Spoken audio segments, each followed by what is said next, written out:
समाज परिवर्तन के माहौल को अभी आप रोक नहीं पाएंगे, और अगर रोकने की कोशिश की तो समाज आपको निगल जाएगा पूरा के पूरा, फिर चाहे पानी पीकर कोसते रहना। सन 1873 दलित आंदोलन का एक महत्वपूर्ण वर्ष है। इसी वर्ष ज्योतिराव फुले ने अपनी पुस्तक गुलामगिरी प्रकाशित की। पुस्तक की सामग्री ने सनातनी ब्राह्मणों में बेहद रोष पैदा किया। ज्योतिराव, तुमने इतना बड़ा निवाला मुंह में रखा है कि न तुम चबा सकते हो न निगल सकते हो। वो मैं देख लूंगा। इस बार क्या तमाशा खड़ा किया है हेरम शास्त्री? ये पुस्तक, ये तुमने कैसे जुर्रत की कहने की कि मनु ने शूद्रों पर गुलामी ला दी? जाति प्रथा तो वेद की आज्ञा से पैदा हुई। अब यह क्या तुम्हारा दावा है कि वेदों को भगवान ने नहीं लिखा? मेरा पक्का विश्वास है हेरम शास्त्री कि इस संसार की कोई भी पुस्तक भगवान या किसी देवता ने नहीं लिखी है। अगर कुछ लोगों को यह मानने में परम आनंद होता है कि वेदों का निर्माण ईश्वर ने किया है तो वो खुशी से अपना भ्रम पाला करें, लेकिन शूद्रों और अतिशूद्रों को इस भ्रम से दूर ही रहना चाहिए, क्योंकि ये धार्मिक कहलाने वाले ग्रंथ ही उन्हें गुलामी में जकड़ते हैं। ज्योतिराव, तुम लोगों को ब्राह्मणों से नफरत करना सिखा रहे हो। बिल्कुल नहीं, ब्राह्मणों को मैं अपना भाई मानता हूं और इसीलिए उनके काले कारनामों पर शर्मिंदा हूं। ब्राह्मणों से मेरी कोई दुश्मनी नहीं है। मेरा सारा संघर्ष ब्राह्मणवाद के खिलाफ है। हेरम शास्त्री, आप जितने जल्दी समझेंगे कि शूद्र जन ही इस देश की जीवन शक्ति है, उतना ही अच्छा। अब तुम्ही से सलाह लेना बाकी बचा था। देखो ज्योतिराव, हम बता देते हैं, ऐसी उल जलूल और गाली गलौज वाली किताबों से तुम समाज की सेवा नहीं कर सकते, समझे? ना आप ही कर सकते हैं शास्त्री जी, ये कहकर कि वेद और पुराण देवताओं के मुख से कड़े हैं, न ये फतवा देकर कि फुले ने उल जलूल और गाली गलौज वाली किताब छपाई है, न ये कहकर कि बकौल विष्णु शास्त्री चिपळूण करके फुले पहले मराठी का व्याकरण सीखे और बाद में लिखने की सोचे। आप विद्वान कहलाने वालों में से एक भी ऐसा नहीं निकला जिसने मेरे उठाए सवालों का जवाब दिया हो। आपके पास कहने के लिए कुछ नहीं है, इसलिए ये दो कौड़ी का बड़प्पन जता रहे हैं। पूना शहर विद्वानों की नगरी कहलाती थी, आप जैसे के रहते वो शान बिजाती रही। हेरम शास्त्री, आप हमारे साथ न चलकर देश को डुबो रहे हो। समाज परिवर्तन के माहौल को अभी आप रोक नहीं पाएंगे, और अगर रोकने की कोशिश की तो समाज आपको निगल जाएगा पूरा के पूरा, फिर चाहे पानी पीकर कोसते रहना, कोई मुड़कर भी नहीं देखेगा।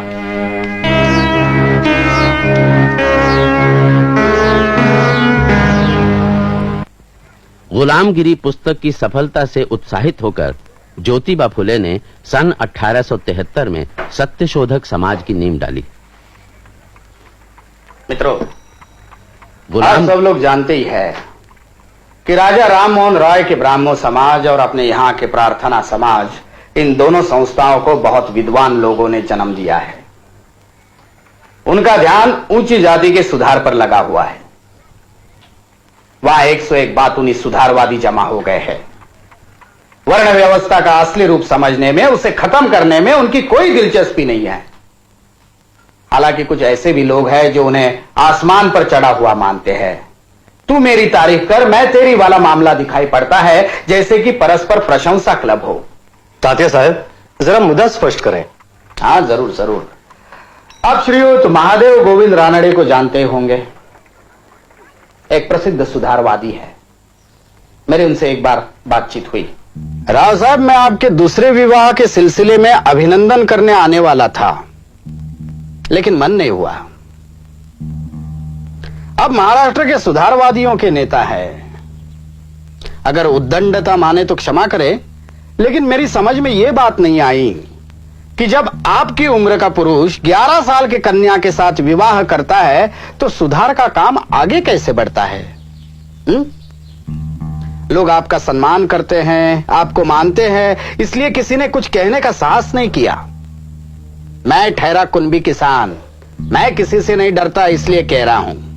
तात्या साहब, आप शायद नहीं जानते, मेरे पिता ने आग्रह किया, इसलिए मुझे विवाह करना पड़ा। हाँ, इसमें कोई शक नहीं कि मेरी पत्नी मुझसे काफी छोटी है। राव साहब, आपका यह विवाह ना आपकी हैसियत से मेल खाता है, ना आपके सामाजिक विचारों से। जब आप ही जैसे सुधारक जो कहते हैं वही नहीं करते, तब आंदोलन 10 साल पिछड़ जाता है। मेरे विचारों में ये उचित नहीं है। मैंने ये आपको 2 साल पहले की घटना सुनाई। इससे मिलती जुलती घटना अभी हाल ही की है। एक श्रीयुत विष्णु शास्त्री पंडित को छोड़ दे तो इन ऊंची जात वाले सुधारवादियों में एक भी ऐसा नहीं है जिसकी कहनी और करनी एक समान हो। यही राव साहेब रानड़े की बहन जब विधवा हुई तब जानते हैं उन्होंने क्या किया? तात्या साहब, मैं आपके तर्क समझता हूं, मगर सच्चाई तो यह है कि हर आदमी इस विवाह के विरुद्ध है। आप तो जानते ही हैं कि पूना शहर में लोग मुझे धर्मद्रोही कहते हैं। अपनी बहन का केश वपन मैंने होने नहीं दिया। इस पर ब्राह्मण मंडली भी मुझ पर खार खाए बैठी है। इस हालत में अगर मैं उसका पुनर्विवाह करा दूं तो समझ लीजिए कि ब्राह्मण मंडली छत्ते से छूटी मधुमक्खियों की तरह मुझे डसना शुरू कर देगी। और इससे आप खौफ खा गए और अपनी बहन की जिंदगी बर्बाद करने को तैयार है। राव साहब, आप उसे मजबूर कर रहे हैं कि वो जीवन का सर्वोत्तम समय घर की अंधेरी कोठरी में स्तोत्र भजन का अनंत पारायण करते हुए गवा दे। बेहद अकेलेपन से जूझते जूझते एक दिन खत्म हो जाए। राव साहब, अगर आप यही करने पर आमादा है तो मैं कहूंगा आपसे बड़ा पाखंडी कोई नहीं है। आपकी सिर्फ जीभ चलती है, पांव नहीं। आप लोग राव साहब और राव बहादुर की उपाधियां पाने के लोभी हैं। समाज के नेता कहलाकर हार पहनने की लालसा रखते हैं आप। झूठ मूठ के नए सुधरे हुए आधुनिक विचार के कहलाना चाहते हैं आप। राव साहब, क्या आपकी आत्मा को ब्राह्मणी कट्टरता और कर्मकांड चाटकर साफ कर चुके हैं?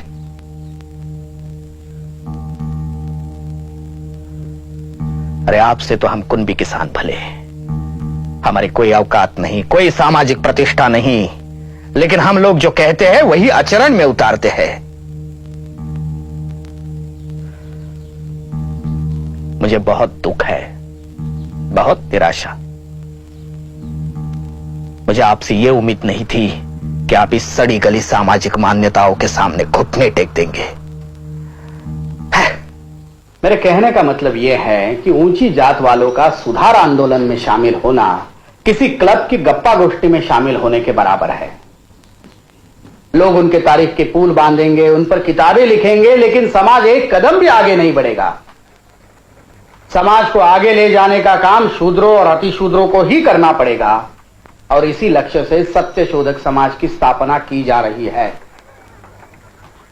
मित्रों, मेरी आपसे विनती है कि आप माने ईश्वर एक है और सारे मनुष्य उसके बच्चे हैं। मेरे आपसे प्रार्थना है कि आप अपने और ईश्वर के बीच में किसी को बिचवाई न माने। हमें पंडों पुरोहितों की गरज नहीं है। वो जन्म, विवाह, मरण आदि के नाम पर हमें ठगते हैं। उन्हें हमेशा के लिए हटा दीजिए।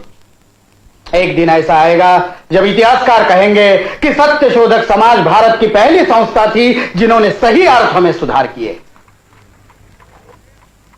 मित्रों, मेरी आपसे प्रार्थना है कि आप सत्य शोधक समाज के सदस्य बने। आप मुझे कार्यकर्ता दीजिए जो गांव देहातों में जाकर वर्ण व्यवस्था के प्रति संघर्ष करें। अगर वो गा सकते हैं तो और भी अच्छा है।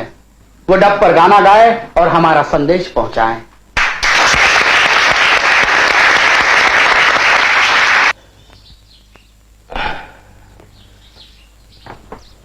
हाँ, अच्छा हुआ डॉक्टर भूले जो आप फौरन चले आए।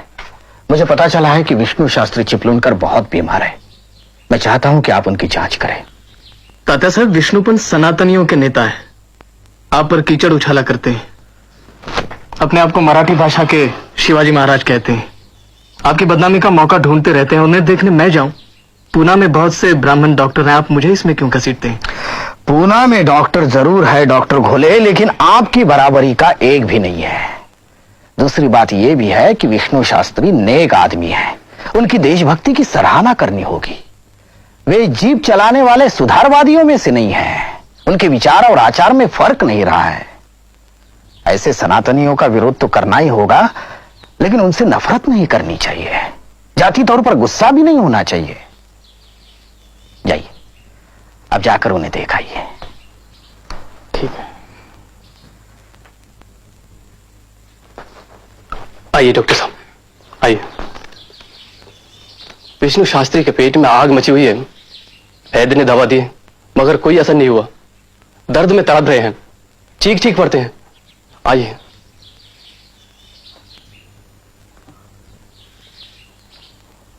शास्त्री जी, शास्त्री जी, डॉक्टर साहब आए हैं। यही कुंभी डॉक्टर मिला पूरे पूना शहर में? अरे मरना तो मुझे है ही, कम से कम शूद्र की छुई दवा खाकर तो न मरने दो।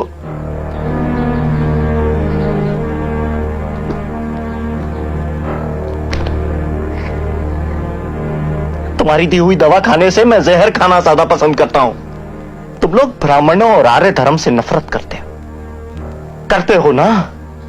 अरे तुमसे तो पादरी भला, तुम्हारी खोपड़ियों में ईसाईपन घुस गया है। जाओ जाओ डॉक्टर निकलो, मैं तुम्हारी सूरत नहीं देखना चाहता। जाओ। ब्राह्मण द्रोही डॉक्टर से मुझे इलाज नहीं कराना। जाओ।